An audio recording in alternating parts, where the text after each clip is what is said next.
Welcome back to the channel. Today we are diving deep into one of the most iconic and genre-defining science fiction films ever made. We are talking about The Terminator, released in 1984, a film that did not just change the landscape of action and science fiction cinema. It permanently rewired how audiences thought about artificial intelligence, time travel, and the very concept of survival. This is a movie that launched a franchise, made a director a household name, and turned a bodybuilder into one of the most recognizable screen presences in Hollywood history. So sit back, because today we are going into every single detail of this masterpiece. The story behind it, the plot, the cast, the production, the release, and everything in between. Overview. The Terminator is a 1984 American science fiction action film that was directed by James Cameron and produced by Gale and Hurd. It was distributed by Orion Pictures in the United States. The film was written by James Cameron and Gale and Hurd, with additional story contributions from William Wisher Jr. The movie is set across two different time periods: the post-apocalyptic future of 2029 and the then-present day of 1984 in Los Angeles, California. The core premise of the film revolves around the idea that in the near future, machines have risen up against humanity and are on the verge of wiping out the entire human race. A resistance movement of surviving humans fights back, and in a desperate final gambit, the machines send a cybernetic assassin, a Terminator, back in time to 1984 to kill a woman named Sarah Connor before she can give birth to the future leader of the human resistance, John Connor. In response, the resistance sends back one of their own soldiers, Kyle Reese, to protect her. What makes this film extraordinary is not just the action or the special effects for its time, but the relentless tension it builds. The Terminator himself is not a villain with motives or emotions. He is a machine, a weapon, programmed with a single objective. He cannot be bargained with, he cannot be reasoned with, and he absolutely will not stop until Sarah Connor is dead. That concept alone was terrifying to audiences in 1984, and remains chilling to this day. The film operates on a relatively modest budget of approximately $6 million, which is remarkable given what Cameron and his team were able to achieve on screen. It went on to gross over $78 million worldwide at the box office, making it one of the most profitable films of its year relative to its production cost. Critically, it was received with enormous enthusiasm and has since cemented its place as one of the greatest science fiction films ever made. Plot details. The story begins in the year 2029. The world as we know it has been destroyed. A war is being fought between the remnants of the human race and a massive network of machines controlled by an artificial intelligence system called Skynet. Skynet became self-aware on August 29, 1997, a date the film refers to as Judgment Day, and immediately launched a nuclear strike against humanity, killing billions. The survivors organized themselves into a resistance movement led by a man named John Connor, and under his leadership, they are on the verge of defeating Skynet. Facing imminent defeat, Skynet executes a last-ditch plan.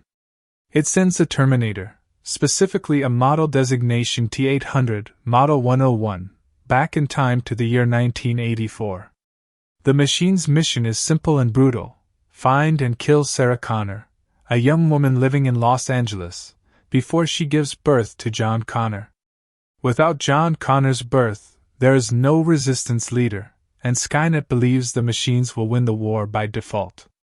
The resistance discovers the plan and sends back their own operative, a soldier named Kyle Reese, to intercept the Terminator and protect Sarah Connor at all costs. The Terminator arrives in 1984 Los Angeles in a flash of time-displaced energy, appearing nude in an alleyway. He immediately begins establishing himself, stealing clothes from a street punk and sourcing weapons from a gun shop, where he kills the owner without hesitation. He then begins systematically working through a phone book, hunting down every woman in Los Angeles named Sarah Connor. He kills two of them before zeroing in on the correct target. Sarah Connor, played by Linda Hamilton, is introduced as an ordinary young woman, a waitress in her early 20s with no particular training, no knowledge of the future, and no idea that a machine from the year 2029 has arrived in her city with the sole purpose of ending her life. She lives with a roommate, has a relatively mundane life, and is entirely unprepared for what is coming. When she learns that 2 other women named Sarah Connor have been murdered, she becomes frightened, though she does not yet understand the true nature of the threat. Kyle Reese, played by Michael Biehn, also arrives in 1984 in a similar fashion and begins tracking both the Terminator and Sarah Connor. He is a battle-hardened soldier from a devastated future, carrying physical and psychological scars from decades of war against the machines. When he finally makes contact with Sarah, the encounter is jarring and terrifying for her, a strange man who claims to be from the future, who tells her that a machine disguised as a human being is hunting her down. It is the kind of information that, in any rational context, sounds like the raving of a madman. The Terminator eventually catches up to Sarah at a nightclub called Tech Noir, where a confrontation erupts. The Terminator opens fire on the crowd, wounding Kyle but failing to kill Sarah thanks to Kyle's intervention. The two escape together and begin a desperate, relentless flight across Los Angeles with the Terminator in constant pursuit. During this time, Kyle begins explaining the full truth to Sarah, the existence of Skynet, the nuclear war of 1997, the rise of the machines, and the role her unborn son will play in saving what remains of humanity. He also tells her that John Connor himself gave Kyle the mission to go back in time and protect her. As they hide and run and plan, Sarah and Kyle begin to develop a deep emotional bond, which eventually becomes a romantic connection. This is not incidental to the story, it is, in fact, central to the film's entire temporal logic. Kyle Reese is revealed to be the father of John Connor. Sarah, who will become pregnant by Kyle during their brief time together, will raise her son knowing the full weight of the future that awaits him. The film layers this with an almost tragic irony. John Connor sent back the one man who would become his own father, knowing full well that Kyle would not survive. The Terminator, meanwhile, is relentless. He tracks Sarah and Kyle to a police station, where he famously drives a car directly through the front doors and proceeds to massacre the entire police force in a scene that is both horrifying and spectacular in its staging. No amount of human force is sufficient to stop him. He absorbs gunshots, repairs himself, and keeps going. When his organic outer covering is damaged, he removes it, revealing the metallic endoskeleton beneath, one of the film's most iconic images. The climax of the film takes place in a factory setting, where Sarah and Kyle make their final stand against the Terminator. Kyle uses a pipe bomb to destroy the machine's outer body, sacrificing his own life in the process. But the Terminator is not dead. Reduced now to just its metallic endoskeleton, it continues to crawl after Sarah with mechanical determination. In a final, desperate act, Sarah crushes the machine in a hydraulic press, shutting it down permanently. The threat is over. Kyle is dead. Sarah is alone and pregnant. The film ends with Sarah driving through the desert, recording audio messages for the son she has not yet had, messages about his father, about the war to come, about the terrible responsibility he will inherit. It is a haunting, melancholy ending that refuses to offer easy comfort. Sarah has survived, but the future she now knows is waiting for the world is anything but reassuring. Cast: Arnold Schwarzenegger plays the T-800 Terminator, the film's central antagonist. Schwarzenegger was not the first choice for the role. James Cameron initially considered him for the role of Kyle Reese, while Lance Henriksen was being considered for the Terminator. But after meeting Schwarzenegger, Cameron recognized that his physical presence and specific manner of speaking made him perfect for the machine. Schwarzenegger famously has very little dialogue in the film, most of it cold and mechanical, including the now legendary line, "I'll be back," which he delivered in a way that has never been forgotten. His performance required him to move and carry himself in a way that conveyed total absence of emotion, and he achieved it with remarkable precision. Linda Hamilton plays Sarah Connor, and her performance is one of the most essential elements of the film's success. At the start of the story, Sarah is ordinary, frightened, and reactive. By the end, she has undergone a transformation, not into a superhero, but into someone who understands exactly what the world is and what she must become to face it. Hamilton would return to the role in subsequent films and expand on this transformation even further, but the foundation she builds in the original is quietly extraordinary. Michael Biehn plays Kyle Reese, the soldier sent back from the future to protect Sarah. Biehn brings an intensity to the role that is essential. Kyle is a man who has lived through the absolute worst that the world can offer, and it shows in every scene. He is not a clean action hero. He is haunted, driven, and completely focused. His chemistry with Hamilton gives the film its emotional core and makes the tragedy of his fate genuinely affecting. Paul Winfield appears as Lieutenant Ed Traxler, one of the police detectives assigned to investigate the murders connected to the Terminator. Lance Henriksen plays Detective Vukovich, his partner.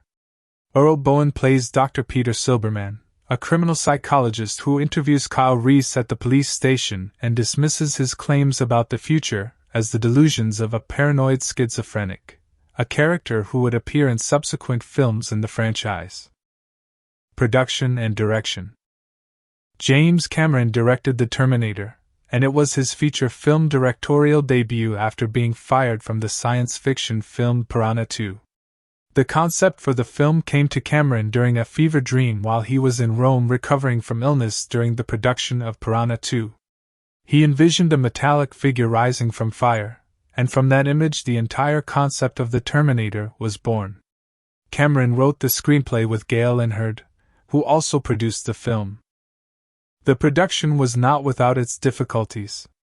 Cameron was a first-time director with very little leverage in Hollywood, and the film's modest budget required creative problem-solving at every turn.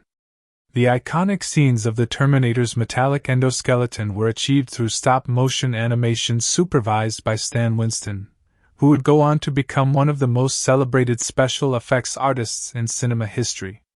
The physical effects, makeup, and mechanical work required to bring the Terminator to life were groundbreaking for their time and hold up remarkably well even today. The score for the film was composed by Brad Fiedel, whose synthesizer-driven music gave the film a cold, mechanical quality that perfectly matched its themes.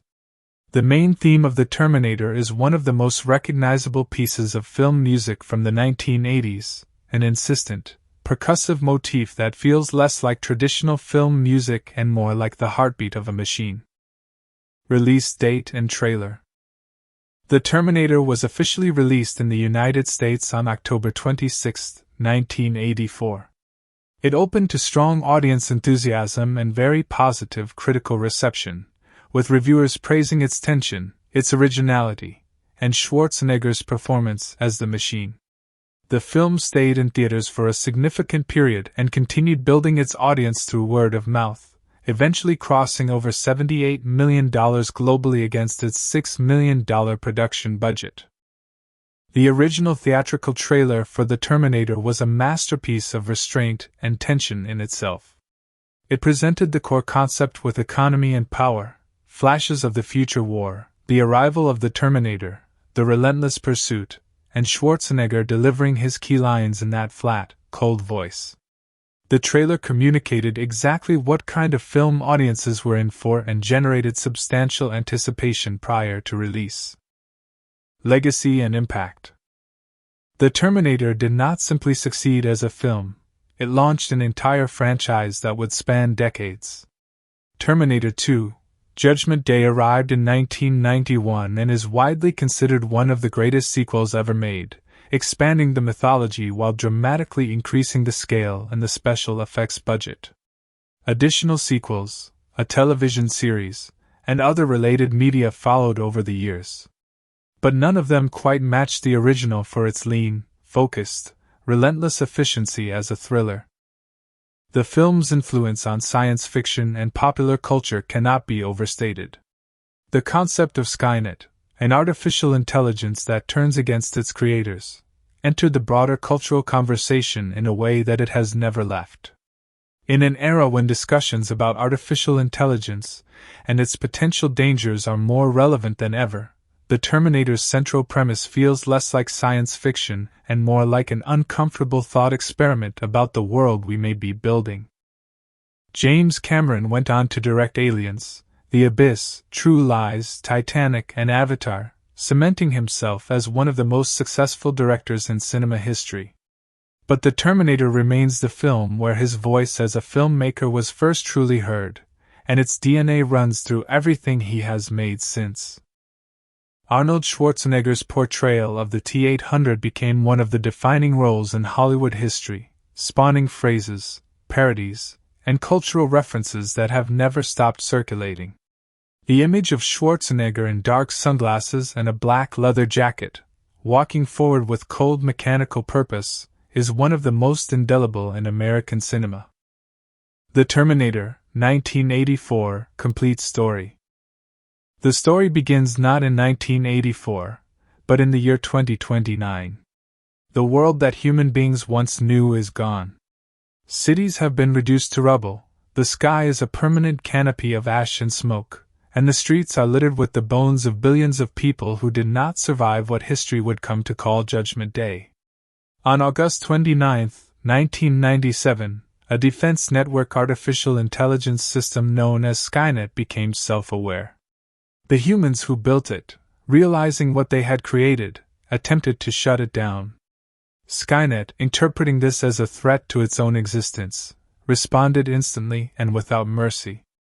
It launched nuclear missiles at cities across the globe, triggering a worldwide nuclear exchange that killed 3 billion people in a matter of hours. What followed was not peace, but extermination. Skynet began manufacturing machines, hunter-killers, aerial drones, and ground units, programmed with a single directive: find and destroy every remaining human being on the planet. But humanity did not die quietly. The survivors organized themselves underground, in bunkers and tunnels, scavenging for food and weapons and any means of resistance they could find. And slowly, painfully, they began to fight back. At the center of this resistance stood a man named John Connor. He was not just a soldier, he was the soul of the human resistance, the one person whose strategic genius and unbreakable will gave other survivors the courage to keep fighting. Under his leadership, the machines began to lose ground. The human resistance cracked Skynet's defense grids, destroyed its hunter-killer units, and pushed toward a decisive victory. By 2029, Skynet's defeat was no longer a question of possibility. It was a question of time. Facing total annihilation, Skynet made one final, desperate calculation. It could not win the war in 2029.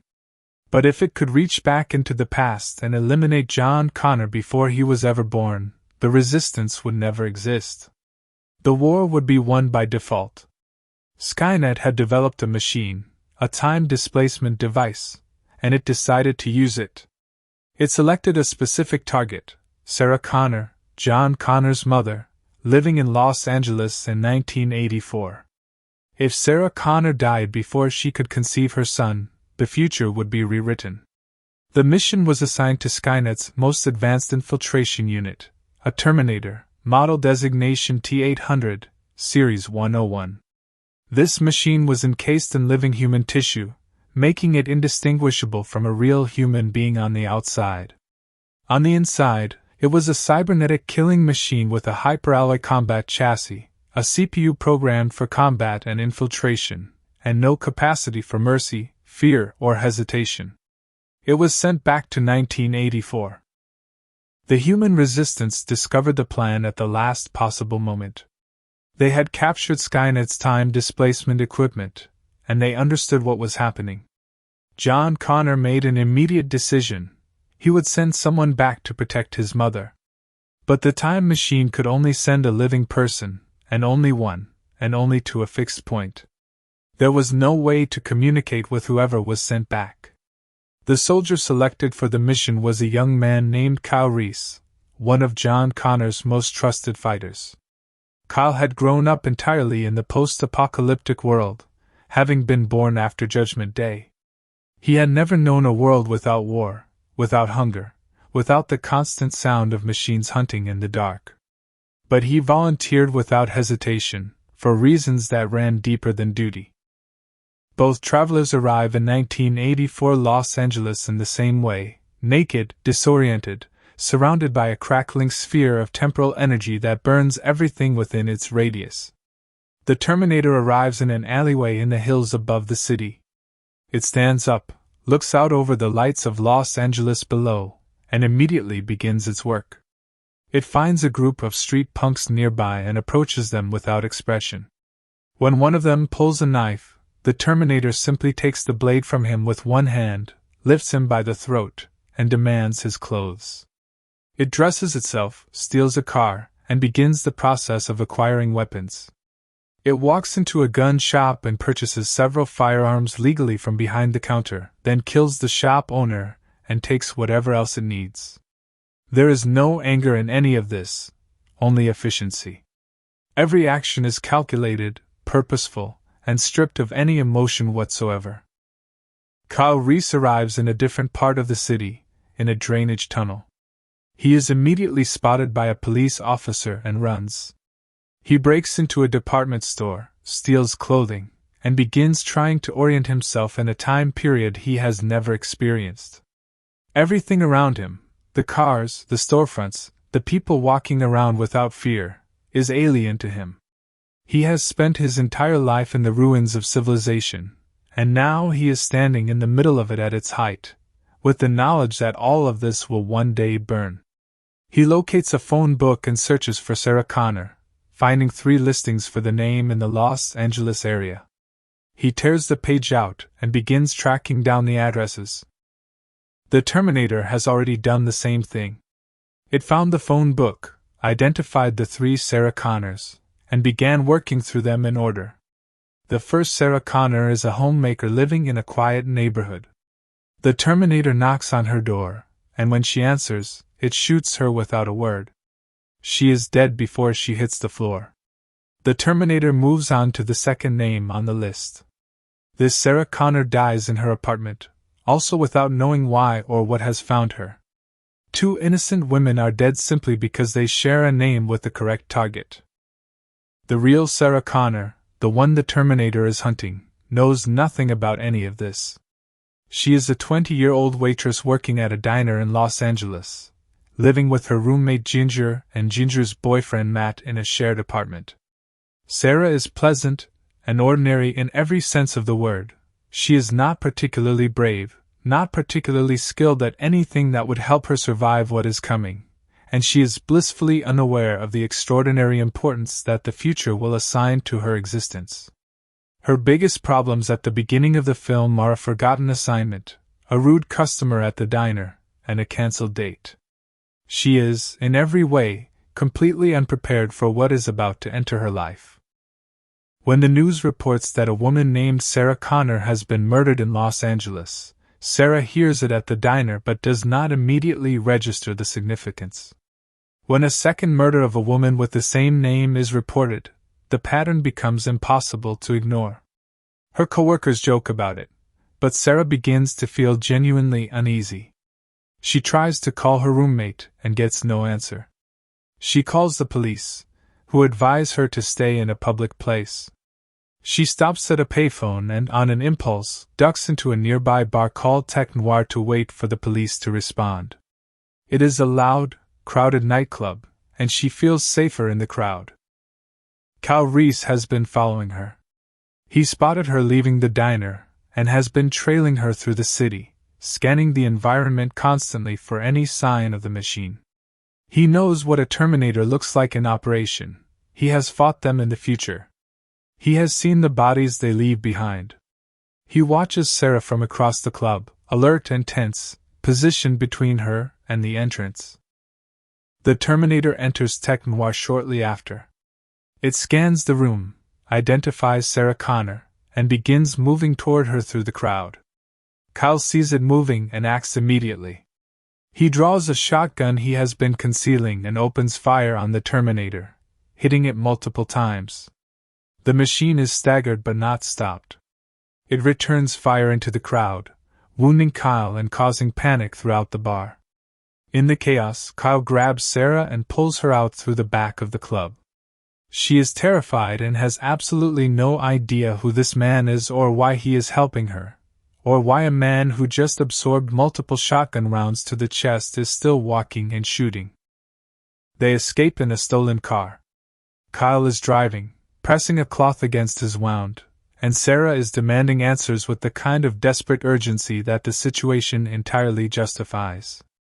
Kyle tells her, with the blunt directness of a soldier who has no time for anything other than the truth, that a machine has been sent back in time to kill her.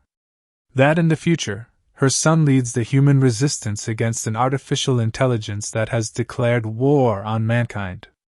That the machine hunting her cannot be bargained with, cannot be scared off, and will not stop under any circumstances until she is dead. Sarah's response is predictable. She thinks he is insane. What he is describing is not possible. But the look in his eyes, and the memory of the man who took multiple gunshots at point-blank range and kept coming, makes it very difficult to dismiss entirely. The police eventually catch up to them. Both Kyle and Sarah are taken into custody. Kyle is separated from Sarah and placed in an interrogation room with a criminal psychologist named Dr. Silberman, who listens to Kyle's account of the future, Skynet, and the Terminator with the clinical detachment of a man who has already categorized Kyle as severely delusional. Kyle's description of the future is vivid and specific. The burning cities, the piled bodies, the machines patrolling with searchlights in the dark, the sound of metal feet on concrete. Silberman finds it fascinating as a case study in paranoid delusion and tells the detectives that Kyle is a complete nutcase. But Kyle is not worried about Silberman's diagnosis. He is worried about Sarah, sitting in another room down the hall, because he knows the machine is coming to this building. The Terminator has been tracking them. It drives to the police station, sits in the car for a moment, and then says, in a flat and completely emotionless voice, "I'll be back." It drives away, and then drives straight back through the front of the building. The car crashes through the reception area, and the Terminator steps out and begins moving through the police station with mechanical efficiency, killing every officer it encounters. The building becomes a slaughterhouse. Officers respond with everything they have, and none of it is sufficient. The Terminator absorbs shot after shot, pauses occasionally to repair itself or adjust its approach, and keeps moving. It is looking for Sarah Connor, and the only thing between it and her is luck and the desperate efforts of a wounded soldier who managed to break free in the chaos.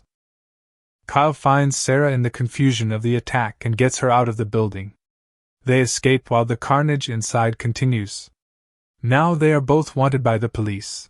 The authorities believe Kyle is the killer, and they are being hunted by a machine that just demonstrated exactly what it is capable of against an entire police force. They steal another car and drive through the night, eventually stopping at a motel on the outskirts of the city to rest and regroup. They clean Kyle's wound, and in the quiet of the motel room, something shifts between them. The urgency and the terror create an intimacy that would be impossible under ordinary circumstances.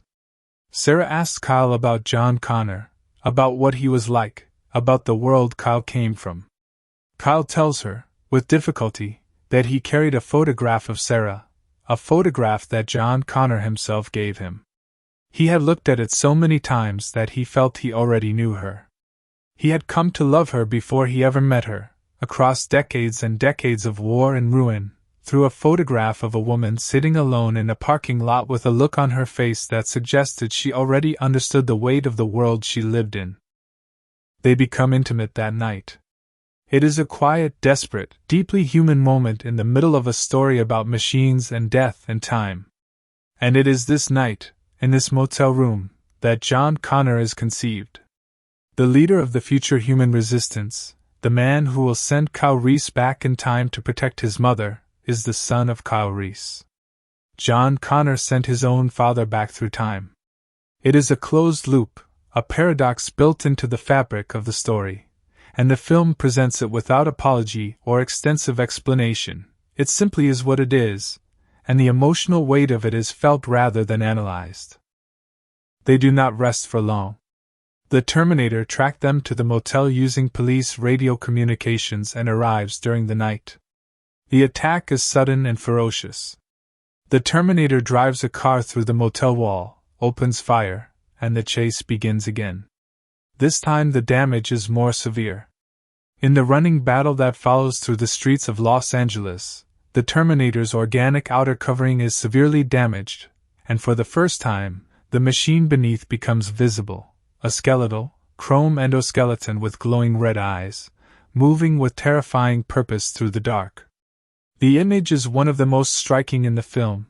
This is what has been hiding under the human skin the entire time. A truck explosion in a narrow tunnel seems to finish the machine off. The fireball is enormous, and for a moment, there is silence. Kyle is badly injured. Sarah has taken shrapnel. They cling to each other in the wreckage and allow themselves, briefly, to believe it might be over. It is not over. The Terminator rises from the flames. Its organic covering is completely gone now. It is the endoskeleton alone, pulling itself forward on its arms because the legs are damaged, dragging itself through the burning wreckage towards Sarah Connor with single-minded, mechanical determination. It is damaged and burning and crawling on the floor, and it is still coming. There is something uniquely horrifying about this image. A machine so completely stripped of any illusion of humanity, reduced to pure mechanical purpose, still executing its mission. The pursuit leads into a nearby factory, all dark machinery and hydraulic presses and metal catwalks. Kyle has one last device, a pipe bomb, a crude improvised explosive. He jams it against the Terminator's torso and detonates it. The explosion tears the machine apart. But the blast also catches Kyle, and when the smoke clears, he is dead among the wreckage. Sarah screams his name. He does not respond. He is gone. And then the Terminator's upper half, the torso and arms and that terrible red-eyed skull, begins to drag itself toward her again. Even destroyed to this extent, it keeps coming. Sarah runs through the factory, injured and exhausted and entirely alone now, staying one step ahead of the machine by sheer will. She leads it into a hydraulic press, a massive industrial device designed to crush metal, and gets above it, on a catwalk, and triggers the press. The metal platform descends on the Terminator with enormous force. The machine raises its arms and tries to stop the press, servos whirring, red eyes flickering. And then the light goes out. The machine is still. The press has done what guns and explosions could not. It has completely crushed the Terminator into inert metal. Sarah collapses. It is over. The factory is silent. Kyle is dead. The Terminator is destroyed. Sarah is alone, injured, grieving, and pregnant with a child she does not yet know about, a child who will one day grow into the man who sends his own father back through time to father him. She has survived. But the world she now inhabits is fundamentally different from the one she lived in 24 hours ago. She knows the future. She knows what is coming for humanity in 1997. She knows what her son must become. The final scene of the film shows Sarah driving south through the American desert, toward Mexico, toward the mountains where she intends to prepare.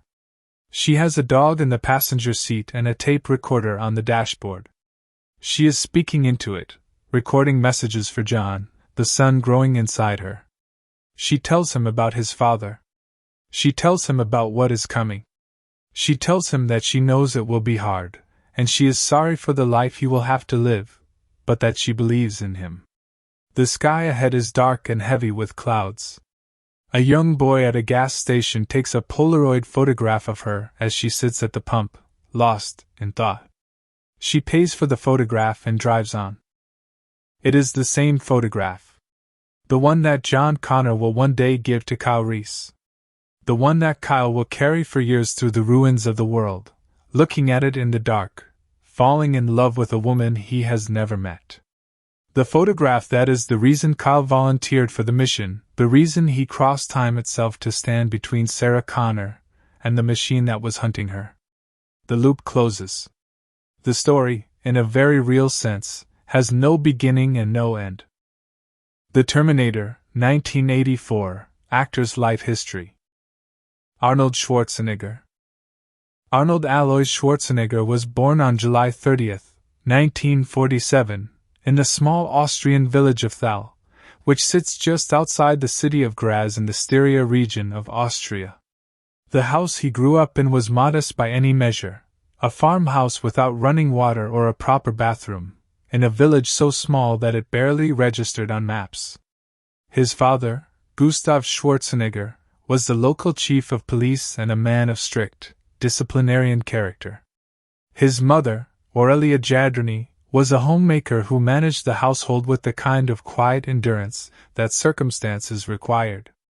Arnold had an older brother named Meinhard, and the two boys grew up in a household that was structured, demanding, and not particularly warm. Gustav was harder on Arnold than on Meinhard, and by many accounts the relationship between father and son was a complicated one, never quite resolving into the kind of affection Arnold seemed to want from it. Gustav Schwarzenegger had a particular vision for his sons. He wanted them to pursue respectable, stable careers, ideally in law enforcement or civil service. The idea that one of them might become a professional bodybuilder, and then a Hollywood actor would have seemed not merely unlikely but essentially absurd to a man of Gustav's background and temperament. Arnold, however, was already forming his own ideas. From a very young age, he was drawn to physical strength, to the idea of building himself into something extraordinary. He began training with weights in his early teens, inspired by photographs of bodybuilders that he collected with the kind of obsessive devotion that teenagers usually reserve for sports heroes or musicians. He was particularly captivated by the image of Reg Park, a British bodybuilder who had gone on to star in Hercules films, and who represented to young Arnold a complete proof of concept, that a man could build his body to a remarkable degree and then leverage that achievement into something larger. By the time Arnold was 15, he was training seriously at a local gym, often sneaking out of the house to do so because his father disapproved. He was extraordinarily disciplined even at that age, training with an intensity that impressed older athletes and coaches who encountered him. At 17, he began competing in bodybuilding competitions, and his progress was rapid enough that it startled people who had been training for much longer. In 1965, he was drafted into the Austrian army for the mandatory one-year service that Austrian men of his generation were required to complete. Even during his military service, he found ways to train, and he went absent without leave at one point to compete in the Junior Mr. Europe contest in Stuttgart, which he won. He was briefly placed in military detention for the unauthorized absence, but the prize he brought back apparently softened the response somewhat. In 1966, at the age of 19, Arnold Schwarzenegger won the Mr. Universe title, becoming the youngest person ever to do so at that point. It was a watershed moment. He had set out to achieve something specific, and he had achieved it faster than almost anyone thought possible. But winning once was never the ambition was to dominate, to be recognized as the greatest bodybuilder in the world, and that meant winning the Mr. Olympia competition, which was the highest title in professional bodybuilding.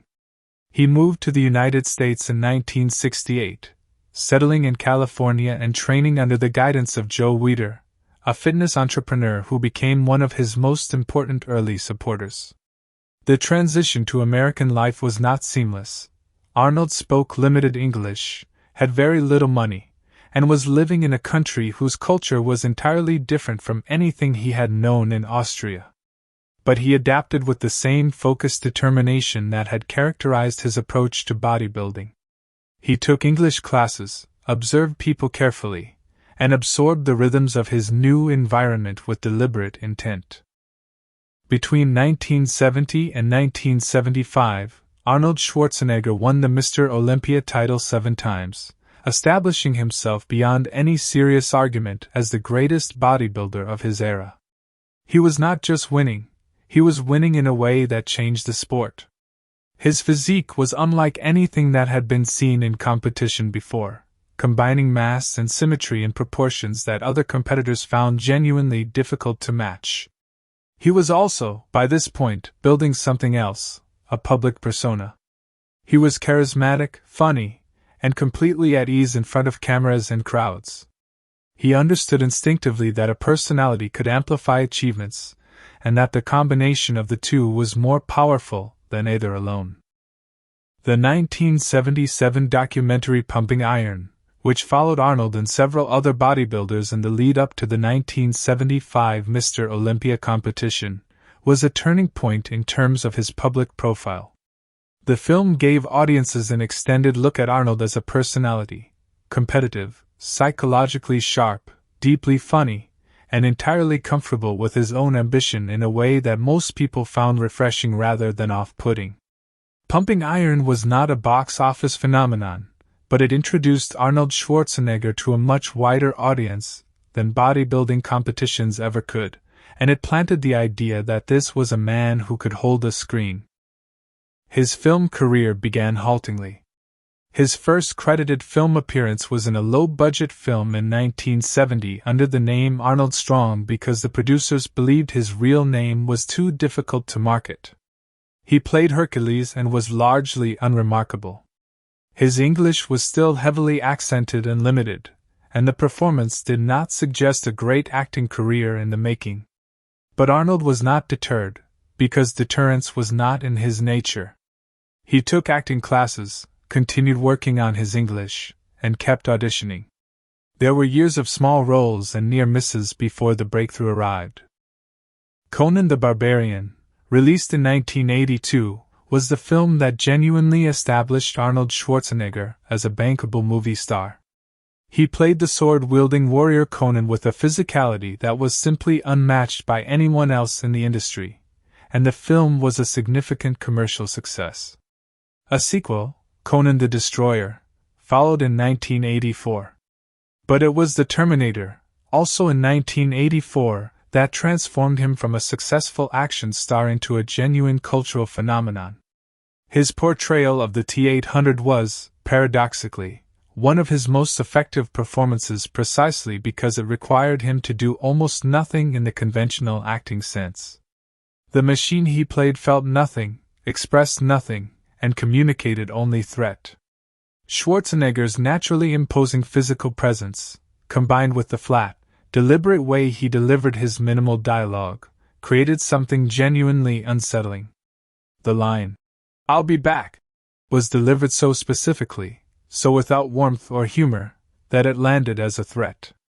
Nobody could have predicted that it would become one of the most quoted lines in cinema history, but it did, and it did so because of the exact way he said it. The years that followed the Terminator were an extraordinary run of commercial success. Commando in 1985, Predator in 1987, The Running Man in 1987, Red Heat in 1988, Total Recall in 1990, Terminator 2, Judgment Day in 1991, and True Lies in 1994. Film after film either hit or exceeded its commercial targets, and Arnold Schwarzenegger became the dominant action star of his generation, arguably of any generation. He also demonstrated, in films like Twins in 1988 and Kindergarten Cop in 1990, that he had a genuine gift for comedy that surprised critics who had assumed he was limited to action roles. His personal life during these years was equally prominent. In 1986, he married Maria Shriver, a journalist and member of the Kennedy family, which connected him in fascinating and unexpected ways to one of America's most storied political dynasties. They had 4 children together over the course of their marriage: Catherine, Christina, Patrick, and Christopher. The marriage was long and, publicly at least, appeared stable and successful for many years. In 2003, Arnold Schwarzenegger made a decision that most people, even those who knew him well, found startling. He announced that he was running for governor of California in a special recall election against the incumbent Gray Davis. The campaign was unconventional from start to finish, and Schwarzenegger won it decisively, becoming the 38th governor of California. He served 2 terms, from 2003 to 2011, and his governorship was a genuinely mixed record. He pursued some bipartisan environmental legislation that drew praise from unexpected quarters, but also faced serious criticism over budget management and other issues. Toward the end of his second term, it became public that he had fathered a child with a member of his household staff, a revelation that effectively ended his marriage to Maria Shriver. The divorce proceedings that followed were long and complicated. After leaving office in 2011, he returned to acting, though the landscape had changed and his films during this period were generally received with less enthusiasm than his earlier work. He returned to the Terminator franchise in 2015 with Terminator Genesis, and in 2019 with Terminator: Dark Fate. He has continued to work, to train, and to remain a prominent public figure decades after most people would have expected his cultural moment to have passed. Arnold Schwarzenegger's life story is, at its core, a story about will. He grew up in a small Austrian village with no particular advantages, identified something he wanted, and pursued it with a focus and discipline that was frankly remarkable at any age, let alone in a teenager. He applied that same focus to bodybuilding, to acting, to business, and to politics. He was not always successful and not always admirable, but he was always, in the most fundamental sense, determined. The boy from Thal who looked at photographs of American bodybuilders and decided, with complete seriousness, that he was going to be the best in the world, and then became the governor of the world's 5th largest economy by GDP. That trajectory is almost impossible to explain except by acknowledging that some people simply refuse to accept the limitations that circumstances try to impose on them. Linda Hamilton. Linda Carol Hamilton was born on September 26, 1956, in Salisbury, Maryland, a city on the eastern shore of the Chesapeake Bay region. She came into the world alongside a twin sister, Leslie Hamilton, and the 2 girls grew up together in a household that was shaped significantly by a profound early loss. When Linda was 5 years old, her father, a physician named Carroll Hamilton, died suddenly of a heart attack. The impact of losing a parent at that age is the kind of thing that leaves marks on a child that do not simply fade with time, and for Linda it meant growing up in a household defined by a mother, Barbara, who had to manage everything alone: the grief, the finances, the raising of 4 children, of whom Linda and Leslie were 2. Her mother eventually remarried, and the stepfather who entered their lives was the local chief of police, a figure of authority and structure. The family's circumstances were not impoverished, but they were not particularly privileged either. Linda grew up in a relatively ordinary American small city environment, attending local schools and developing the kind of self-reliance that tends to emerge in children who experience early loss. There was nothing in her childhood that obviously pointed toward an acting career, no particular theatrical background, no family connection to the entertainment industry, no early performances that singled her out as exceptional in that direction. She studied at Washington College in Maryland before transferring to New York, where she began seriously pursuing acting. She studied at the Strasberg Theater and Film Institute, which gave her training in the method approach to performance, an approach that emphasizes deep psychological identification with characters and the use of personal emotional experience as raw material for performance. This training would later prove enormously important in how she approached the role of Sarah Connor, particularly in the second Terminator film. She also studied for a period at the Lee Strasberg Institute in New York, working to build the technical foundation that a serious acting career requires. Her early professional work was in television, which was a common path for actors in the late 1970s and early 1980s who had not yet broken through into film.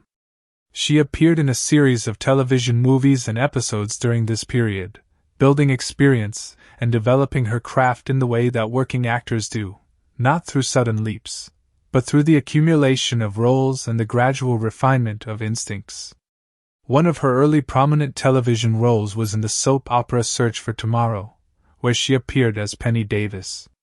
It was the kind of sustained, demanding work that soap operas require: multiple scenes per day, constant memorization, the need to stay emotionally available across a grueling schedule, and it gave her a solidity as a performer that more sporadic work would not have provided.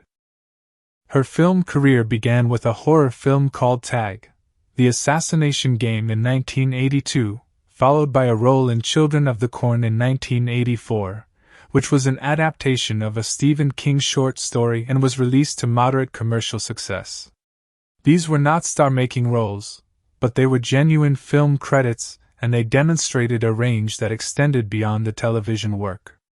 And then, also in 1984, she was cast in The Terminator. The casting of Linda Hamilton as Sarah Connor was not a foregone conclusion.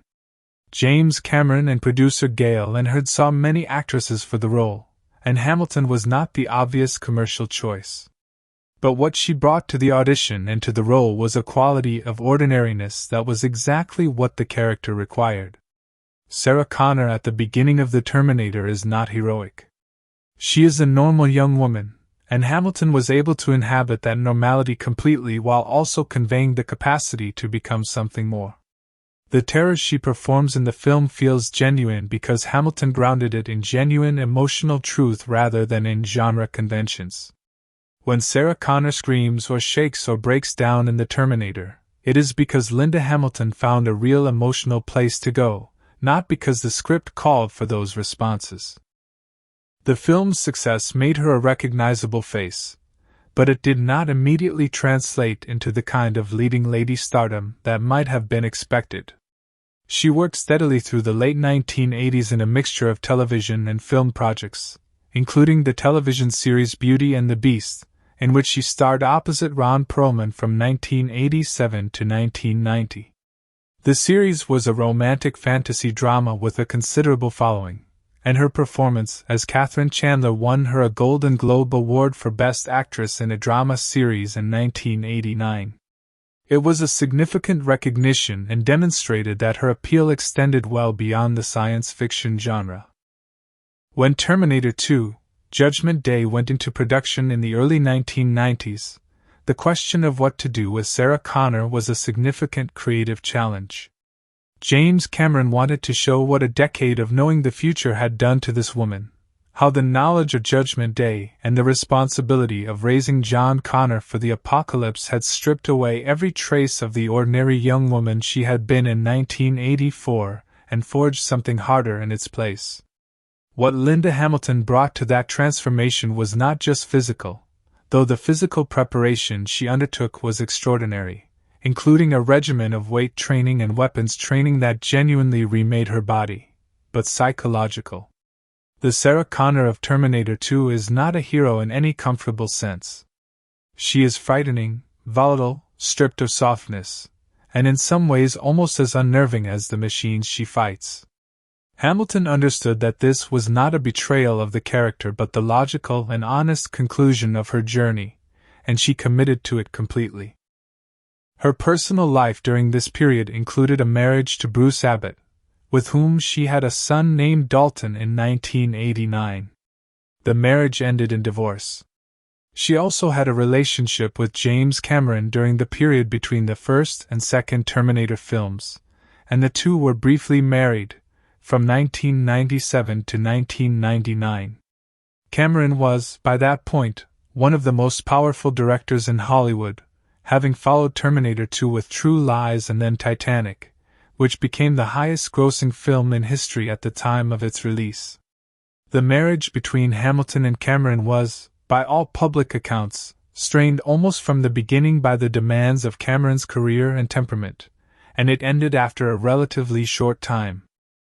Linda Hamilton has spoken publicly and with considerable candor over the years about her struggles with mental health, specifically about a diagnosis of bipolar disorder that she received in the early 1990s.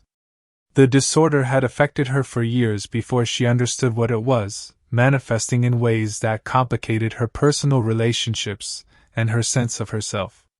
Her willingness to discuss this openly, at a time when mental health conversations in public life were far less common and far more stigmatized than they are today, was significant, and her accounts of learning to manage the disorder with medication and therapy are marked by the same directness and refusal to soften difficult realities that characterizes her best performances.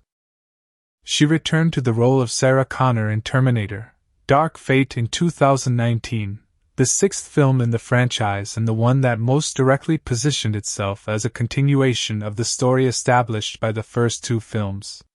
Her return was one of the most discussed elements of the film's marketing, and her performance was widely praised as the strongest element of a movie that received mixed reviews overall.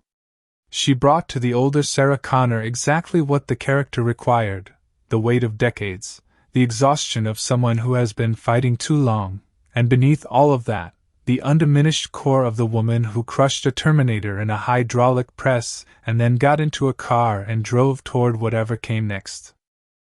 Linda Hamilton's career is, in many ways, a story about a woman who found a role that demanded everything she had and gave everything in return, and who then spent decades demonstrating that she was far more than that one role while never losing her connection to it.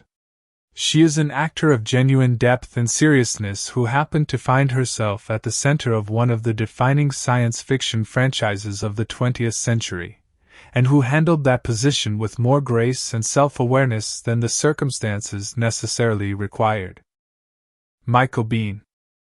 Michael Connell Biehn was born on July 31, 1956, in Anniston, Alabama, and grew up in a family that moved around considerably during his childhood, as families often do when a parent's career requires it. His father was a lawyer, and the family relocated multiple times as Michael was growing up, eventually settling in Lincoln, Nebraska, where he spent a significant portion of his adolescence.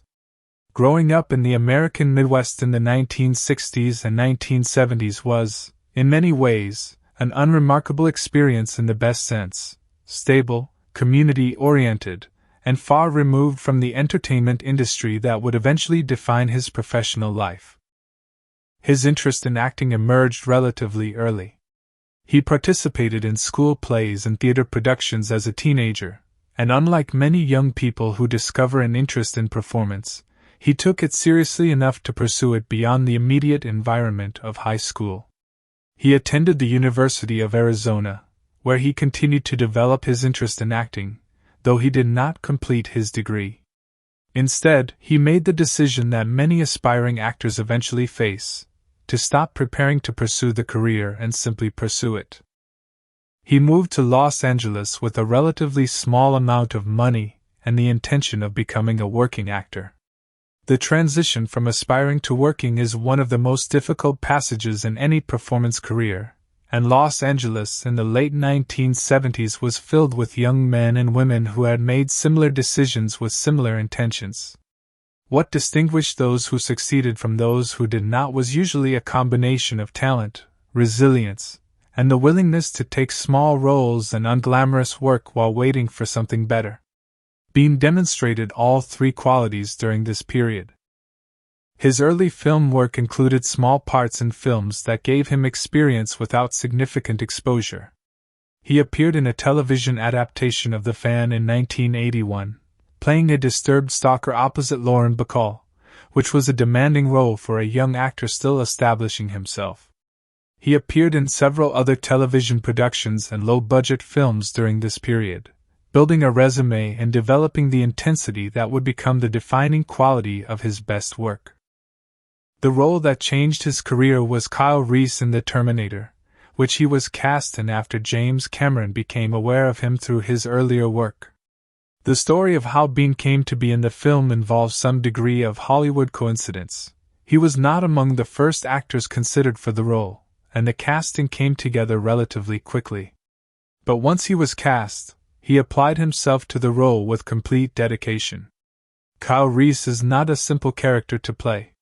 He is a man from a destroyed future who has been hardened by a lifetime of war, who carries within him a tenderness and love that has survived everything that tenderness and love are not supposed to survive, and who must somehow communicate all of that to an audience while also serving the film's considerable action requirements. What Bean brought to the role was a quality of fragile intensity, a sense that this was a man holding himself together through force of will alone, that the damage beneath the surface was real and deep, and that the love he felt for Sarah Connor was not a plot convenience but something genuine and costly. His scenes with Linda Hamilton have a warmth and a sadness to them that elevates the film considerably above the standard action thriller. The audience believes in Kyle Reese because Michael Biehn gives them a complete human being to believe in, not a genre function. James Cameron was impressed enough with Bihn's work that he cast him again in Aliens in 1986, where Biehn played Corporal Hicks, one of the colonial marines who accompanies Sigourney Weaver's Ripley to the overrun colony on LV-426. The role was another ensemble piece in which Biehn had to convey competence, courage, and emotional depth under extreme circumstances, and he handled it with the same committed intensity that he had brought to the Terminator. Aliens was an enormous commercial and critical success, and Bihn's performance in it confirmed that he was not a one-film presence, but a genuinely capable actor who could hold his own in major productions.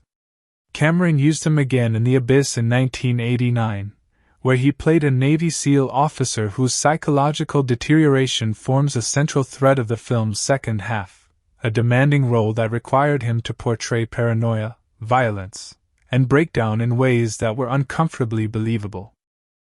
The three Cameron films, The Terminator, Aliens, and The Abyss, represent the peak of Bihn's mainstream Hollywood profile, and they came within a relatively compressed period of time. In retrospect, it is clear that Cameron saw in him something that other directors were slower to recognize, a capacity for playing men under extreme duress with psychological authenticity rather than generic action hero stoicism. The characters Cameron gave him were never simple, and Biehn never played them simply. His career trajectory after The Abyss was more complicated. He continued working steadily, appearing in a wide range of projects including Tombstone in 1993, where he played the psychotic Johnny Ringo opposite Kurt Russell and Val Kilmer, delivering a performance of cold menace that was one of the film's highlights. He appeared in The Rock in 1996 in a role that was originally much larger than what ended up in the final cut of the film, a point of some personal frustration that he has discussed in various interviews over the years. He also appeared in numerous smaller productions, taking on work across a range of genres and budgets. Michael Biehn married 3 times over the course of his life. His third marriage, to Jennifer Blanc, an actress and producer, resulted in a child and produced a creative partnership as well as a personal one. The two collaborated on independent film projects together. He became a father again relatively late in life and has spoken about the experience with evident warmth. He reprised his role as Kyle Reese in a brief appearance in Terminator Genisys in 2015, though his involvement was minor. He has remained active in smaller and independent productions and has developed a dedicated following among fans of the films that defined his peak period. There is a particular kind of career arc that belongs to actors who were central to beloved films of a specific era. They remain important to audiences in a way that is not always reflected in the size of the roles they subsequently play, and they carry with them, in every interview and appearance, the weight of the characters that made them memorable. For Michael Biehn, Kyle Reese is that character. The haunted soldier from a future that should not have to exist, crossing time itself for a woman he loves and a cause he believes in, and dying in a factory in 1984 having accomplished exactly what he came to do. It is not the worst legacy a man could carry. The Terminator, 1984, budget, making and funny scenes on set. The budget and how it was made. The Terminator was made on a budget of approximately $6 million, which even by 1984 standards was considered a relatively modest sum for a science fiction action film. To put that number in context, major studio productions of the same era were regularly spending $20, $30, or even $40 million on films with similar genre ambitions. James Cameron and producer Gale and Hurd were working with a fraction of those resources, and the fact that the finished film looks and feels as substantial as it does is a testament to the extraordinary creativity and problem-solving that defined every stage of its production. The money to make the film came primarily from Hemdale Film Corporation, a British production company that had developed a reputation for backing unconventional projects that larger studios would not touch. Orion Pictures came aboard for distribution. Neither company was taking what anyone would describe as a safe bet. James Cameron was a first-time director whose only previous feature credit had ended with him being fired, and the project was a science fiction film built around concepts that had not been tested commercially in quite this form before. The deal that got the film made was itself a remarkable piece of determination on Cameron's part. He had sold the script for a single dollar, literally $1, to Gale and Hurd, with the condition that he would direct it. It was an almost laughably small sum, but it was the price of creative control, and Cameron understood that creative control was worth more to him at that moment than any upfront payment could possibly be. The production was based primarily in Los Angeles, which served as both the setting and the shooting location. Cameron and his team used real locations throughout the city rather than building expensive sets, which is one of the ways they stretched the budget as far as it would go. The streets, the nightclub, the police station exteriors, the factories, almost all of it was real Los Angeles, photographed at night in ways that transformed familiar urban spaces into something atmospheric and slightly threatening. Shooting at night was itself a creative and practical decision simultaneously. The darkness hid imperfections, reduced the number of people who needed to be managed on location, and gave the film a visual tone that perfectly matched its subject matter. The cold blue and orange palette that cinematographer Adam Greenberg created became one of the film's defining visual characteristics, and much of it was achieved simply by choosing the right locations at the right time of day. The special effects were a constant creative challenge. The Terminator's metallic endoskeleton, which appears in the film's second half and particularly in its climax, was achieved through a combination of practical effects and stop-motion animation. Stan Winston, who would go on to become one of the most celebrated effects artists in Hollywood history, was responsible for the creature effects, but he was not on the original team. He came in relatively late in the production schedule. The stop-motion animation sequences were handled by a small team working on very tight timelines with very limited resources. Every frame of the endoskeleton walking, crawling, and dragging itself across the factory floor was a painstaking, labor-intensive process that required moving a physical model incrementally and photographing each position separately. Given the budget constraints, there was very little room for error, and the team had to make decisive choices quickly and execute them precisely. The makeup effects used to show the Terminator repairing its own eye, the famous scene where Arnold Schwarzenegger sits in front of a mirror and removes his damaged eyeball, revealing the glowing red mechanical eye beneath, was achieved using a prosthetic appliance that required hours of application time. Schwarzenegger would spend extended periods in the makeup chair before scenes that required him to appear as the partially damaged Terminator, and the appliances had to be maintained and sometimes rebuilt between takes. The budget for effects was so constrained that every decision about what to show and what to suggest had to be made with the finances clearly in mind. Cameron became very skilled during this production at finding ways to imply things rather than show them, which is often more effective dramatically anyway, and was in this case also more affordable. The shooting schedule was approximately 42 days, which is not especially compressed by industry standards but which required the crew to work efficiently, and without the luxury of extensive reshoots or extended experimentation.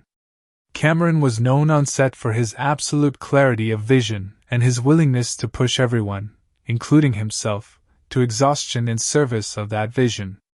He arrived at every location having done extensive preparation, detailed storyboards, shot lists, specific ideas about how every scene should be staged and lit. This level of preparation was not just an expression of his perfectionism, but a practical necessity on a low-budget production. When you do not have the money to spend extra days fixing problems in post-production, you need to solve problems before they occur, and Cameron's preparation was the primary mechanism by which that happened. The production also benefited from the fact that Los Angeles itself was essentially free to use as a backdrop. Cameron and his team could shoot on public streets late at night for relatively minimal cost in terms of permits and logistics, and the city's industrial districts, which appear extensively in the film's climactic sequences, provided exactly the kind of gritty, metallic, dehumanizing visual environment that the story required.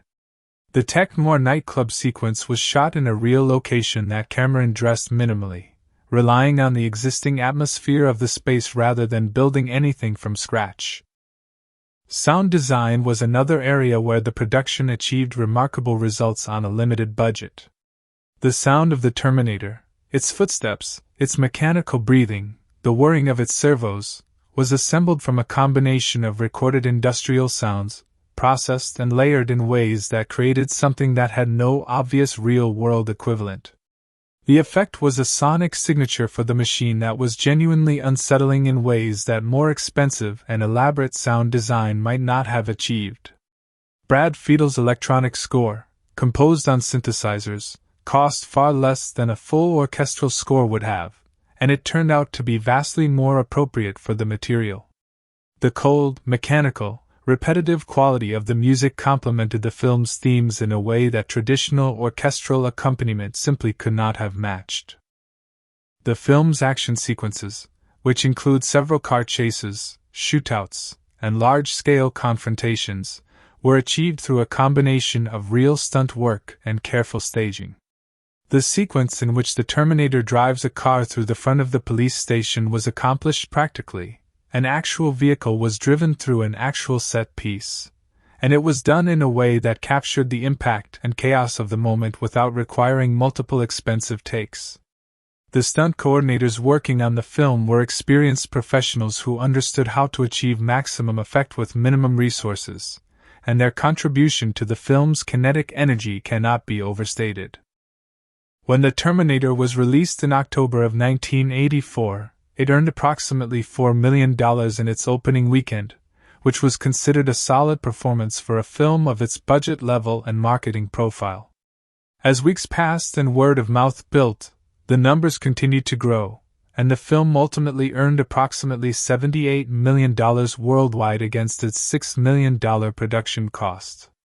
By any reasonable measure, this was a runaway commercial success, and it validated every creative and financial decision that Cameron, Hurd, and their collaborators had made during the difficult months of production. Funny and memorable moments on set. For all of its dark and intense subject matter, the set of the Terminator was not, by the accounts of those who were there, a relentlessly grim place. Film sets are social environments, and even the most serious productions generate moments of absurdity, humor, and human comedy that never make it into the finished film. The Terminator was no exception, and the stories that emerged from the production paint a picture of a crew that managed to find lightness in the middle of an extremely demanding shoot. Arnold Schwarzenegger's relationship with his own costume and makeup was a recurring source of amusement on set.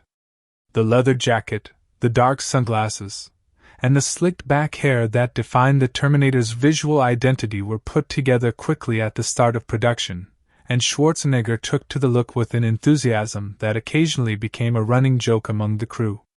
He was deeply invested in getting every detail of the Terminator's appearance and movement exactly right, which meant that he spent an extraordinary amount of time practicing the specific walk, the specific head movements, and the specific way the character handled objects. The crew would occasionally catch him rehearsing these movements in quiet corners of the set when he thought nobody was watching, standing very still, moving his head in slow, mechanical increments, or walking back and forth with the deliberate, heavy gait of the machine. When other crew members noticed this and started quietly watching, the situation had an inherent comedy to it. This enormously famous bodybuilder, in full Terminator costume, practicing being a robot in the corner. The famous line, "I'll be back," almost did not exist in the form that audiences came to know. In the original script, the line was written differently, and during the shooting of that scene there was a genuine back and forth between Schwarzenegger and Cameron about the specific wording. Schwarzenegger was concerned about the contraction, the word, "I'll," because contractions were still something he occasionally struggled with in English, and he wanted to say, "I will be back," instead, feeling it sounded more deliberate and mechanical. Cameron insisted on, "I'll be back," because it sounded more natural and therefore more unsettling coming from a machine. The argument between them was apparently quite spirited, with Schwarzenegger making his case clearly and Cameron holding his position just as clearly. Cameron eventually prevailed, the line was delivered as written, and it became one of the most quoted pieces of dialogue in cinema history. Schwarzenegger has told this story many times in interviews over the years and has done so with obvious humor, freely acknowledging that Cameron was completely right and he was completely wrong. The shoot involving the scene in the gun shop, where the Terminator systematically examines and selects weapons from the shop's inventory, required Schwarzenegger to handle a large number of firearms in a very specific and knowledgeable way. He had prepared extensively for this and was proud of how fluent he had become with the weapons. At various points during the filming of this sequence, Schwarzenegger would add small details and business that were not in the script, the particular way he checked a chamber, or the specific manner in which he set a weapon down on the counter, and Cameron, rather than cutting these additions, often kept the camera rolling to see where they went. Some of what ended up in the finished film came from these spontaneous additions, which were the natural result of an actor who had done his preparation thoroughly and was comfortable enough in the role to find things that the script had not anticipated. Linda Hamilton, who is in many ways the emotional center of the film, had her own moments of unintentional comedy during production. There is a well-documented moment during the filming of the tech noir nightclub sequence where the noise on set, combined with the disorientation of the shooting environment, led to a sequence of miscommunications between Hamilton and the crew about exactly where she was supposed to be positioned during various moments of the choreographed chaos. She would move to one position, be told she was in the wrong spot, move to another, find that position was also wrong, and by the third or fourth iteration of this process the absurdity of it had everyone in the vicinity trying not to laugh, including Hamilton herself. These are exactly the kinds of things that happen on film sets, particularly on sets where the shooting environment is complicated and the number of moving parts is high, and they are a reminder that even the most effective and efficient productions are human enterprises, full of the small confusions and comedies that human enterprises inevitably generate.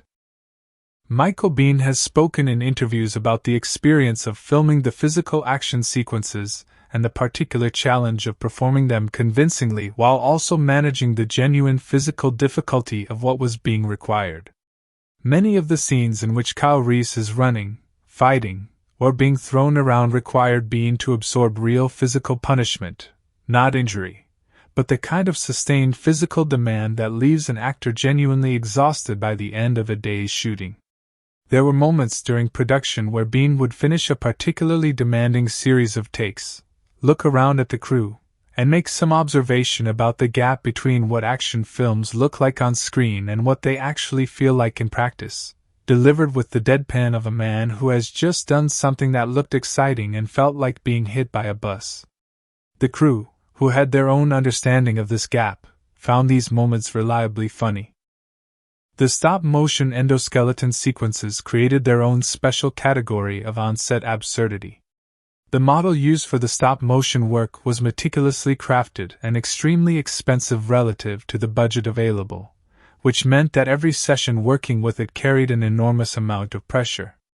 The animators working on these sequences were extraordinarily careful and precise, moving the model fractions of an inch at a time and photographing each position. The contrast between the tension of this work and the thing they were actually doing, moving a small metal skeleton model around a tiny set, was not lost on the people involved.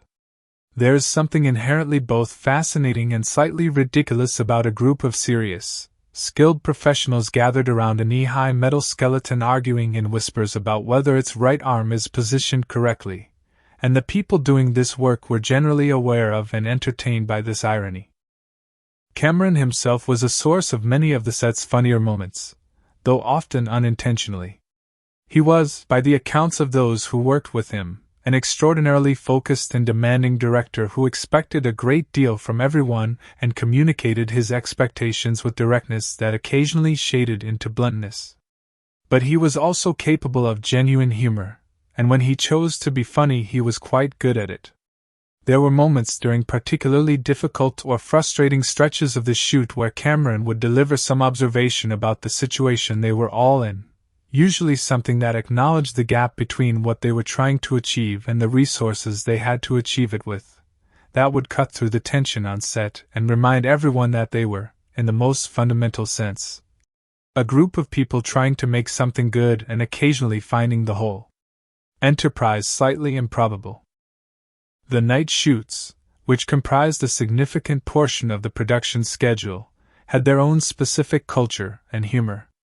Working through the night in Los Angeles, often in industrial or urban environments, creates a particular kind of camaraderie among a film crew, the shared exhaustion, the strange food at 4 a.m, the disorientation of finishing work as the sun comes up while the rest of the city is just beginning its day.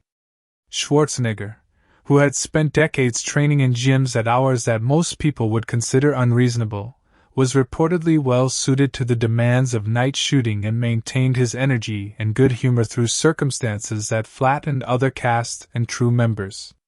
He was also, by multiple accounts, genuinely entertaining company during the downtime between setups, telling stories, joking with crew members, and generally maintaining the kind of social energy that makes long, difficult shoots more bearable for everyone around him. There was a particular moment during the filming of the police station massacre sequence that became something of a legend among those who were there. The sequence required enormous amounts of coordination: the cars, the practical effects, the stunt performers, the lighting, the camera positions, and getting all of these elements to work together simultaneously, on a budget that did not allow for many extra takes, was an achievement that required considerable effort. When Cameron finally called cut on a take that had gone well, there was a moment of collective exhale from the entire crew, followed by a spontaneous and slightly hysterical round of laughter as everyone processed the fact that they had just successfully executed something extremely complicated under enormous pressure. This kind of laughter, not at anything in particular, but at the sheer improbability of having pulled something off, is one of the most specific and recognizable experiences in collaborative creative work, and it happened multiple times during the making of the Terminator. What all of these stories add up to is a picture of a film set that was demanding and pressured and sometimes exhausting, but that was also alive with the specific energy that comes when a group of talented people who believe in what they are making push themselves beyond what comfortable resources would require. The humor that emerged from the set of the Terminator was the humor of people who had chosen difficulty and were finding, in the middle of that difficulty, that the experience was also genuinely enjoyable in ways they had not entirely anticipated. That spirit, the combination of ambition, limited resources, collective effort, and the occasional absurdity that those conditions produce, is present in the finished film in ways that are hard to articulate but easy to feel. The Terminator, 1984, Cultural and Historical Details. The world that made the Terminator possible. To truly understand the cultural and historical weight of the Terminator, you have to understand the world in which it was made. The year 1984 was not an arbitrary moment in American or global history. It was a specific and deeply anxious time, shaped by forces that were simultaneously political, technological, and psychological, and the film absorbed all of those anxieties and gave them a shape and a story that audiences recognized on a level deeper than conscious analysis. The Terminator did not arrive in a cultural vacuum. It arrived at the precise intersection of several major historical currents, and its power came from the fact that it spoke directly to fears that millions of people were already carrying but had not yet seen reflected back at them from a movie screen with such clarity and force. The early 1980s in the United States were defined, above almost everything else, by the Cold War and the very real and widely discussed possibility of nuclear annihilation. The administration of President Ronald Reagan had come into office in 1981 with a significantly more confrontational posture toward the Soviet Union than its predecessors, and the rhetoric of the period between the two superpowers had escalated to a degree that genuinely alarmed large portions of the American and global population.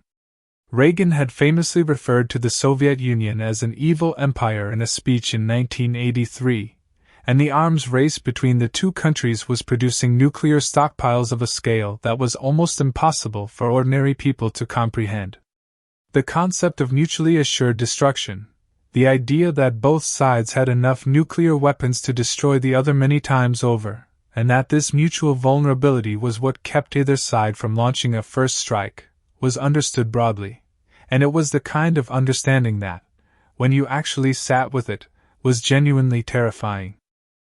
In November of 1983, just 1 year before The Terminator was released, the American television network ABC broadcast a film called The Day After, a dramatization of a nuclear attack on the United States and its aftermath.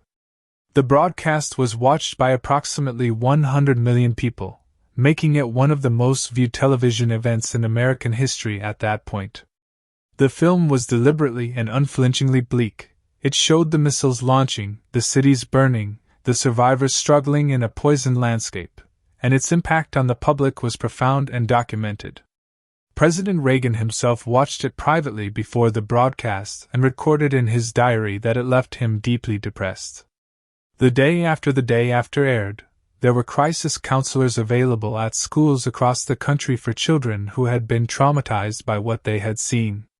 This was the emotional environment into which The Terminator arrived, and the film's vision of a nuclear war that destroys civilization and the mechanical systems that arise from its ashes was not some abstract science fiction conceit to an American audience in late 1984. It was a formalization of fears that were already living in the culture. The 1980s also marked the beginning of what would become a defining cultural relationship with technology, specifically with computers and their implications. The personal computer revolution was underway. Apple had released the Macintosh in January of 1984, IBM's PC was spreading through offices and homes, and the idea that computers were going to fundamentally change the world was not a prediction but an observable reality. People were excited about this change, but they were also uncertain about it in ways that they did not always have the vocabulary to articulate. The computer was powerful and useful and also, somehow, slightly alien. It operated by rules that most people did not understand, it processed information faster than any human being could match, and its growing presence in everyday life raised questions about what it meant to be human in a world where machines could think, however narrowly. The Terminator took these questions and pushed them to their logical and most dramatic extreme. What if the machines became so capable that they decided humanity was a threat? What if the technology that was supposed to serve us turned against us? These were not questions that the film invented. They were questions that were already floating in the culture, but the film gave them a concrete and viscerally effective form. Science fiction before and after The Terminator. Science fiction as a genre had a long and distinguished history before The Terminator arrived, and the film did not emerge from nothing. It was shaped by decades of literary and cinematic science fiction that had explored similar territory, and understanding those influences helps explain both what the film was doing and why it landed with such force. The idea of machines that turn against their creators is one of the oldest in science fiction. Mary Shelley's Frankenstein, published in 1818, is in many ways the foundational text of this anxiety. The created thing that becomes a threat to its creator, the consequences of making something you cannot control. The word robot itself entered the English language through a 1920 Czech play by Karel Čapek called RUR, in which artificial workers manufactured to serve humanity eventually rise up against their creators. Isaac Asimov's robot stories, written across the 1940s and 1950s, explored these themes with great sophistication, introducing the famous 3 laws of robotics as a fictional safeguard against exactly the kind of rebellion that the Terminator depicted. The literary tradition of thinking seriously about artificial intelligence, its possibilities, and its dangers was rich and deep by the time James Cameron began developing his concept. In cinema specifically, the machine as threat narrative had produced several landmarks before 1984. The 1968 film 2001, A Space Odyssey, directed by Stanley Kubrick, featured HAL 9000, an artificial intelligence that turns on the crew of a spacecraft with cold, logical efficiency, and it remains one of the most chilling portraits of a machine that has decided human beings are an obstacle. The Stepford Wives in 1975 explored the horror of replacement, humans being substituted by perfect mechanical simulacra, in ways that carried enormous cultural resonance in the context of debates about gender roles and autonomy. The 1973 film Westworld, written and directed by Michael Crichton, featured a theme park populated by humanoid robots that malfunction and begin killing guests, and it introduced the image of a mechanical being in a cowboy hat pursuing a human target through a maze of corridors, an image that bears more than passing resemblance to certain elements of the Terminator. But the Terminator did something with these existing ideas that none of its predecessors had quite managed.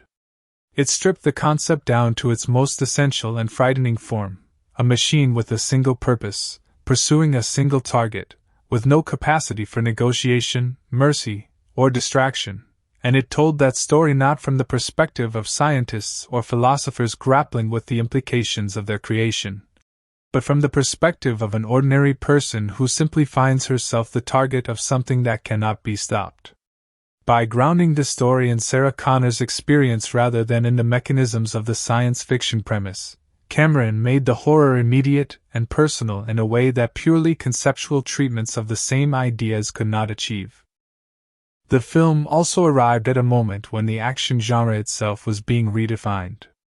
The early 1980s had produced a wave of action films: Rambo, Missing in Action, a series of Chuck Norris vehicles that reflected a specific cultural mood in post-Vietnam America, a desire to see American strength and determination asserted on screen in uncomplicated terms. The Terminator participated in the energy of the action genre without being reducible to it. Its action was purposeful and grounded in narrative stakes rather than being an end in itself, and its resolution came not through overwhelming force but through the ingenuity and survival instinct of an ordinary woman. This was something genuinely different, and it registered as such. The Cold War machine and political resonance. The political resonances of the Terminator were not subtle, even if they were not explicitly stated. Skynet, the defense network that becomes self-aware and destroys humanity, was a clear enough analog for the actual computerized defense networks that the United States and Soviet Union were developing during the 1980s. The concept of a military artificial intelligence system that could make decisions faster than any human being, and that might therefore make catastrophic decisions beyond any human being's ability to intervene, was not pure fantasy in 1984. It was a serious concern among defense analysts, computer scientists, and policy thinkers who were watching the real development of computerized weapons systems with a mixture of fascination and alarm. The Reagan administration's Strategic Defense Initiative, announced in March of 1983, proposed the development of a space-based missile defense system that would use computers and lasers and other advanced technologies to shoot down Soviet nuclear missiles in flight. It was immediately and derisively nicknamed Star Wars by critics, and the debate about it was intense and deeply serious. Supporters argued it would make nuclear war unwinnable and therefore unthinkable. Critics argued that it was technically impossible, that it would destabilize the existing strategic balance, and that handing the decision-making for nuclear defense over to computer systems created dangers that no one could fully anticipate. The Terminator, released 18 months after Reagan announced the Strategic Defense Initiative, was essentially a dramatization of exactly what the critics of automated defense systems were worried about. The film did not reference SDI by name, but audiences in 1984 did not need the reference made explicit. The connection was close enough to feel. The film's depiction of nuclear devastation also carried specific historical resonance. The images of destroyed cities, the mushroom clouds, the burned and broken landscape of the future were not imaginary to an American audience in 1984. They were extensions of a visual language that had been established by decades of nuclear testing footage, by films like The Day After, and by the cultural memory of Hiroshima and Nagasaki.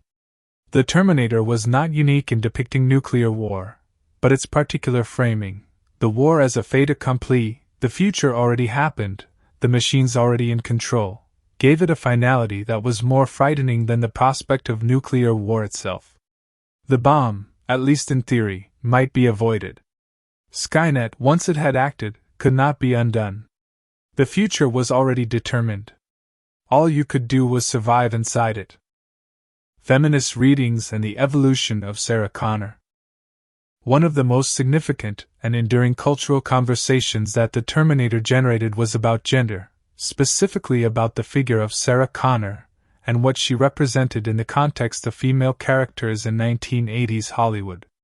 At the time of the film's release, female characters in action films occupied a very limited range of narrative positions. They were typically either objects of rescue, objects of romantic interest, or victims whose suffering motivated the male protagonist's action. They were rarely, if ever, the center of the story in the way that the Terminator positioned Sarah Connor. Sarah begins the film in a position of complete vulnerability and ignorance. She knows nothing, she can do nothing, and everything that happens to her is entirely outside her control. This is not a progressive opening. But the film is not really about Sarah's vulnerability.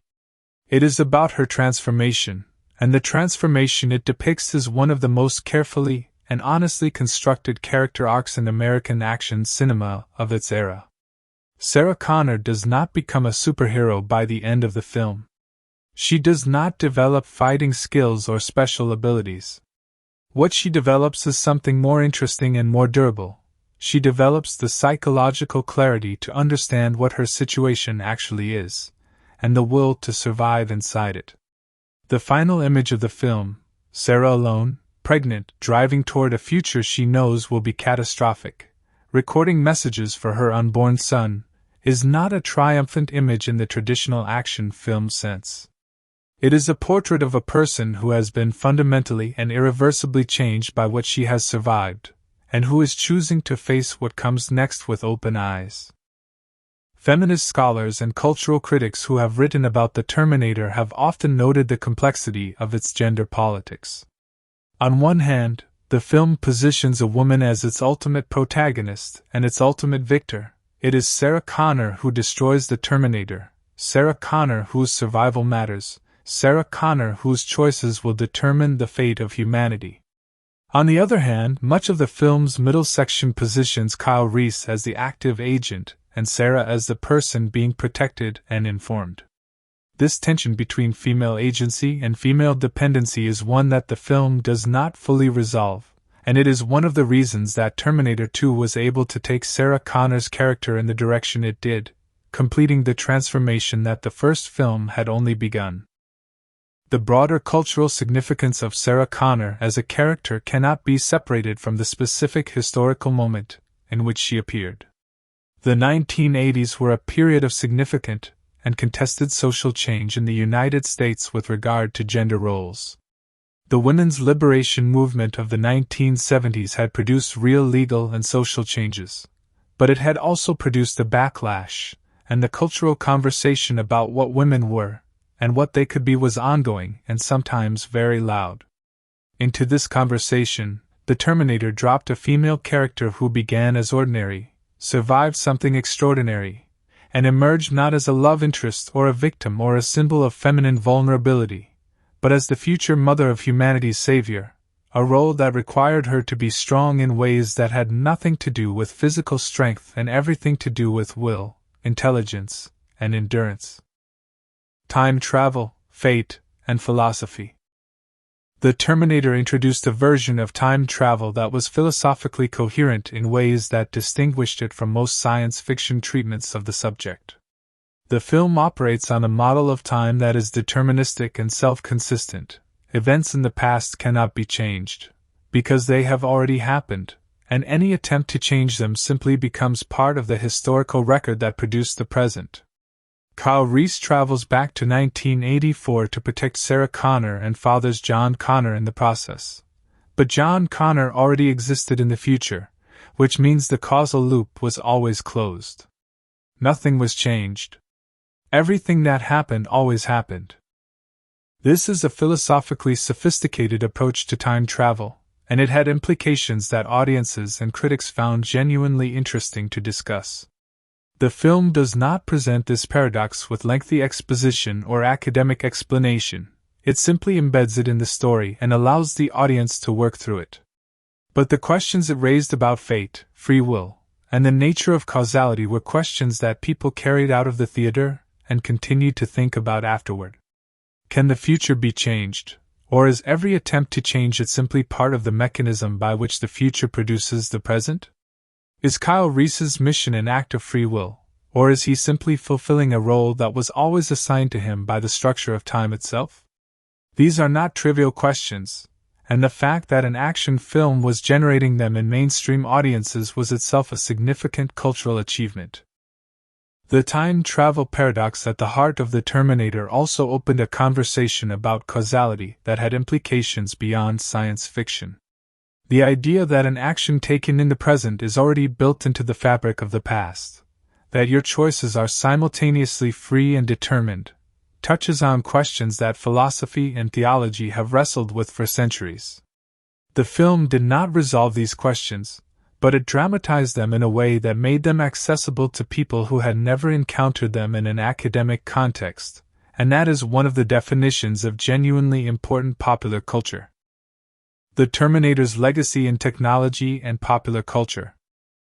The cultural legacy of the Terminator is almost impossible to fully enumerate because it has spread so widely and into so many different areas of public life. The concept of Skynet, an artificial intelligence that achieves consciousness, determines that humanity is a threat, and acts to eliminate it, has become the single most commonly invoked reference point in public discussions about the risks of artificial intelligence. Every time a major technology company announces a significant advance in machine learning or autonomous systems, somewhere in the resulting public conversation someone will invoke the name Skynet. This has been true since the 1980s and has become increasingly true as artificial intelligence has moved from theoretical concern to technological reality in the 21st century. The phrase, "I'll be back," is one of a very small number of lines from cinema that have achieved genuine independent existence in popular culture, quoted, parroted, referenced, and adapted so many times across so many different contexts that it has long since escaped the film that produced it, and now belongs to the broader language. It is used in political speeches, in sports commentary, in advertising, in casual conversation, and in countless other situations that have nothing to do with science fiction or action films. That a line of dialogue from a $6 million independent film could achieve this level of cultural penetration speaks to the extraordinary resonance of both the film and the performance that delivered it. The visual iconography of the Terminator, the chrome endoskeleton, the red eyes, the leather jacket and dark sunglasses, has become one of the most recognizable image sets in the history of popular cinema. It has been reproduced on posters, t-shirts, Halloween costumes, toys, video games, and in countless other forms across 4 decades. The endoskeleton in particular has become a shorthand image for the threat of machine intelligence, used in editorial cartoons, political illustrations, and cultural commentary whenever the subject of artificial intelligence or automation arises. It is remarkable that a physical object created through stop-motion animation on a very limited budget for a relatively small film has achieved this level of iconic status. But the image was so perfectly designed and so perfectly deployed that its power has not diminished with time. The film launched one of the most commercially successful franchises in Hollywood history. Terminator 2: Judgment Day in 1991 was not just a sequel but a landmark of cinematic technology, introducing liquid metal effects through computer-generated imagery that genuinely changed what was possible in visual effects and pointed the way toward the digital revolution that would transform filmmaking in the 1990s and beyond. Additional sequels, a television series, theme park attractions, and an enormous range of merchandise followed over the subsequent decades. The total commercial value generated by the franchise that began with a $6 million film is staggering, and it all traces back to the specific cultural moment of 1984 and the specific fears and questions that James Cameron tapped into with his story. The Terminator also had a significant impact on the careers and the cultural standing of everyone centrally involved in it. James Cameron's subsequent career, Aliens, The Abyss, True Lies, Titanic, Avatar, established him as the most commercially successful director of his generation, but all of it grows from the roots he put down in the Terminator. Arnold Schwarzenegger's persona, which became one of the dominant masculine images of American popular culture in the 1980s and 1990s, was shaped fundamentally by his portrayal of the T-800. The image of the machine, powerful, unstoppable, stripped of doubt and hesitation, mapped onto Schwarzenegger's public persona in ways that amplified everything else he did, on screen and off. The film's influence on subsequent science fiction is extensive. Stories about artificial intelligence, machine consciousness, and the relationship between humanity and technology that came after the Terminator were all made in a world where the Terminator existed as a reference point. The Matrix in 1999, with its story of machines that have enslaved humanity, explicitly acknowledged the Terminator's influence. Countless other films, television series, novels, and video games exploring similar territory owe a debt to the framework that Cameron established. The idea that artificial intelligence might be not just useful but dangerous, not just a tool but an adversary, was not invented by the Terminator, but the film gave it a popular form so effective and so memorable that it became the default cultural language for the conversation.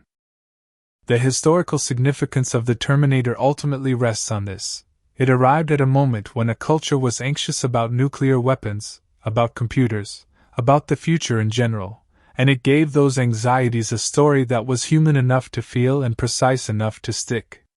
It asked real questions about technology, about fate, about what it means to be human in a world where machines are becoming more capable, and it asked them in a way that millions of people could access and engage with.